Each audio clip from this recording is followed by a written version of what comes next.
नाशिकमधील साधुग्रामच्या जमीन अधिग्रहणाला उच्च न्यायालयानं तात्पुरती स्थगिती दिली आहे। 3 सप्टेंबरपर्यंत प्रशासनाला कोणतीही पुढील कारवाई करता येणार नाही।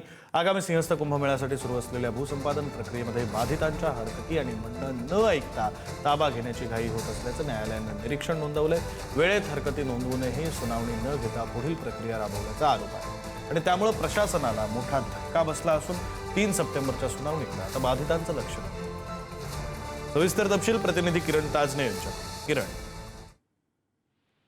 विक्रम, खरं म्हणजे नाशिकच्या कुंभमेळ्याच्या अनुषंगाने साधुग्रामच्या जागेचं अन्य विविध कामांसाठी जमीन अधिग्रहित करण्याचा प्रशासनाचा एकूणच प्रयत्न होता आणि त्या सगळ्या पार्श्वभूमीवर तपोवन परिसरातले अनेक शेतकरी हे उच्च न्यायालयामध्ये गेलेले होते आणि त्यांनी त्या ठिकाणी त्यांची बाजू मांडल्यानंतर न्यायालयानं 3 सप्टेंबर पर्यंत कोणतीही कारवाई करू नये अशा स्वरूपाच्या एकूणच निर्देश दिलेले आहेत आणि त्यामुळे हा प्रशासनाला मोठा धक्का मानला जातोय।